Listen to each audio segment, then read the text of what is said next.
A fierce struggle for the survival of the Two Rivers community marked the penultimate episode of Season 3 of The Wheel of Time. The Battle of Emond's Field is the name given by Robert Jordan's Wheel of Time books to the conflict between the people of Two Rivers and Peyton Fane's Trolloc army. The Battle of Emond's Field was the climax of Perrin Ibarra's story in The Shadow Rising, the fourth book in the series, much like it was in the television series. Even though Golden Eyes wasn't a season finale, the Battle of Fam, which took place in the Wheel of Time Season 2 finale, was similar in scope and intensity to this one. The Battle of Emond's Field also heavily referenced Jordan's work, recreating several story beats and twists, delivering book-accurate character moments, and making some unexpected changes along the way, much like that story which was based on the conclusion of The Great Hunt. 3 of The Shadow Rising's most crucial scenes were actually inverted. 4. Loial survived Waygate closure. Bain and Kayad both insisted on accompanying Loial when he told Perrin of his intention to close the Waygate in The Wheel of Time Season 3, Episode 7. Perrin and Loial even exchanged an emotional farewell before his departure and eventual sacrifice from within the Waygate, demonstrating how the plan was handled much like a suicide mission. Though it had fewer repercussions, The Shadow Rising was the source of Loial's scheme.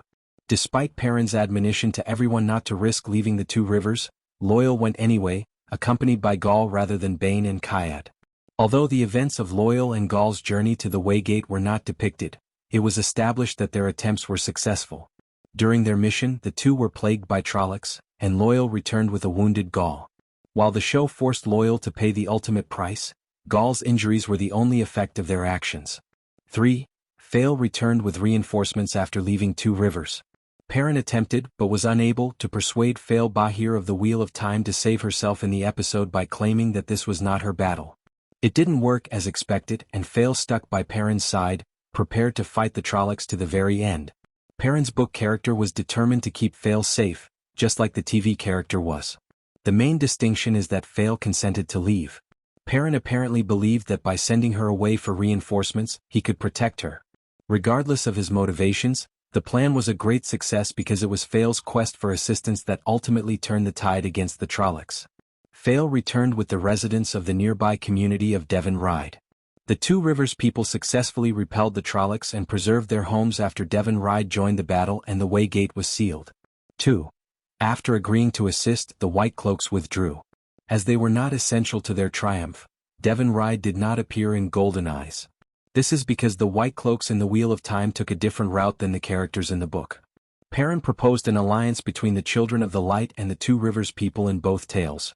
In The Shadow Rising, Dane Bornhald accepted the offer, but in the TV series he declined. It's interesting to note that in both versions of the Battle of Emond's Field, Dane had second thoughts. The TV version of Dane Bornhald decided at the last minute to team up with Perrin and the others after initially choosing to watch and allow the Trollocs to kill or weaken them. Regarding his actions in The Shadow Rising, Dane Bornhald ordered his men to stand down during the attack, breaking his pledge to assist. For this reason, Devon Ride's help was crucial to the Two Rivers' survival in the novel but not in the television series. 1.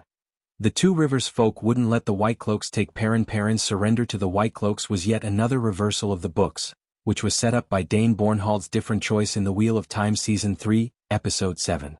When the White Cloaks came for him at the end of the episode, Perrin told the Two Rivers people not to attack, seemingly in reference to the Tuathan teachings.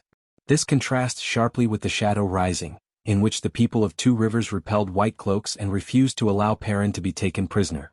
Naturally, Dane Bornhald's actions during the Battle of Emond's Field make the difference. Since Perrin stated that he would fulfill his end of the bargain, there was significantly less opposition in the Wheel of Time's performance because he did assist and uphold his end of the bargain.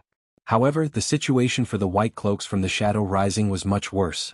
They attempted to take Perrin in spite of their broken promise to assist, and it was not surprising that they were denied entry.